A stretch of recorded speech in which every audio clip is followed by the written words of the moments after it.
Artificial intelligence. अलीकडे सगळीकडे हाच शब्द ऐकू येतोय, नाही का? आणि हो, हे नाव ऐकलं की अनेकांच्या मनात धास्ती भरते. अरे बापरे, माझ्या नोकरीचं काय होणार? आपलं भविष्य कसं असेल? बघा, ही चिंता अगदी स्वाभाविक आहे. पण घाबरून बसण्यापेक्षा या बदलांना आपण सामोरं कसं जायचंय हेच आज आपण समजून घेणार आहोत. आणि हाच तर तो सर्वात मोठा प्रश्न आहे, नाही का? की एआय आपली जागा घेणार आहे की आपल्यालाच अपग्रेड करणार आहे, म्हणजे आपल्याला एक सुपर पॉवर देणार आहे? चला, या प्रश्नाच्या उत्तराच्या खोलात जाऊया. सगळ्यात आधी एक गोष्ट स्पष्ट करूया. नोकरी जाण्याची जी भीती आहे ना, ती अजिबात खोटी नाही. हे खरं आहे, कारण ही एक क्रांती आहे आणि याच्यामागे जे तंत्रज्ञान आहे ते आपलं काम करण्याची पद्धत अक्षरशः मुळापासून बदलून टाकणार आहे.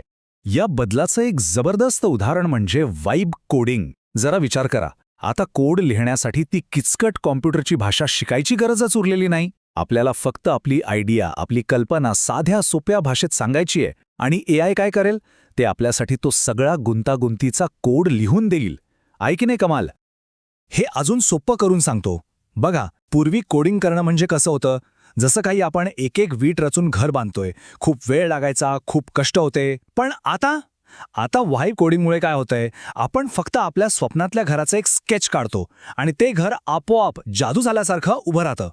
म्हणजे आता आपलं काम फक्त हे सांगण्याचं आहे की काय करायचं आहे, ते कसं करायचं याची चिंता एआय करेल. पण गंमत म्हणजे ही भीती काही आजची नाहीये. आपण इतिहासात थोडं मागे गेलो ना, तर लक्षात येईल की प्रत्येक औद्योगिक क्रांतीच्या वेळेस अशीच परिस्थिती होती.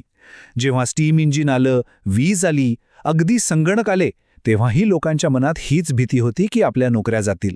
त्यांनी विरोधही केला. पण प्रत्येक वेळी काय झालं? तर जुन्या नोकऱ्या गेल्या, पण नवीन संधी निर्माण झाल्या. मग प्रश्न हा आहे की यावेळेस असं काय वेगळं आहे? तर मग या भीतीवर मात करायची कशी? इथेच शिक्षण तज्ज्ञ डॉक्टर संदीप नाहिरे आपल्याला एक नवीन दिशा दाखवतायत. त्यांचं म्हणणं असं आहे की आता फक्त घाबरून बसून चालणार नाहीये, आपल्याला आपली मानसिकता, आपलं माइंडसेट बदलावं लागेल. डॉक्टर नाहिरे यांचे खूप महत्त्वाचं वाक्य आहे. ते म्हणतात, खरा धोका मशीनचा नाही आहे, धोका आहे तो मशीन शिकायला नकार देण्याचा. किती सोपं आणि किती महत्त्वाचं आहे हे, नाही का? म्हणजे प्रॉब्लेम एआय नाही आहे, प्रॉब्लेम आहे आपली त्याला न शिकण्याची वृत्ती. सो या टेक्नॉलॉजीशी लढण्याऐवजी तिला आपलंसं करणं, तिच्यासोबत काम करायला शिकणं हेच गरजेचं आहे. आणि हे शिकण्याचा फायदा काय? ऐकून आश्चर्य वाटेल, पण फायदा आहे तब्बल 10 पट. हो, तुम्ही बरोबर ऐकलं. जे लोक एआय टूल्स प्रभावीपणे वापरायला शिकतील, त्यांच्या कामाची एफिशियन्सी 10 पटींनी वाढू शकते. म्हणजे विचार करा, जे काम करायला आधी 10 तास लागायचे, तेच काम आता फक्त 1 तासात पूर्ण होऊ शकतं. आणि ही काही हवेतली गोष्ट नाही. आता यावरूनच कल्पना करा की एआय हे नवनवीन गोष्टी निर्माण करण्यासाठी, उद्योजकतेसाठी किती पॉवरफुल साधन आहे.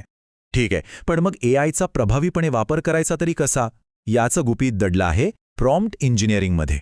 प्रॉम्प्ट इंजिनिअरिंग म्हणजे काय? सोप्या भाषेत सांगायचं तर एआयशी योग्य पद्धतीने संवाद साधणं. आणि हा संवाद सोपा व्हावा यासाठीच डॉक्टर नाहिरे यांनी एक खूप छान फ्रेमवर्क तयार केला आहे. त्याचं नाव आहे केअर फ्रेमवर्क. हे केअर फ्रेमवर्क समजायला खूप सोपं आहे. कल्पना करा की आपण एका खूप हुशार असिस्टंटशी बोलतोय. पहिलं सी म्हणजे कॉन्टेक्स्ट, त्याला आधी कामाची पार्श्वभूमी सांगा. दुसरं ए म्हणजे आस्क, त्याला स्पष्टपणे सांगा की नेमकं काय काम हवंय. तिसरं आर म्हणजे रूल, त्याला काही नियम घालून द्या. उदाहरणार्थ, चुकीची किंवा खोटी माहिती बनवू नकोस. आणि चौथं ई म्हणजे एक्झाम्पल, तुम्हाला उत्तर कशा स्वरूपात हवं आहे याचं एक उदाहरण द्या.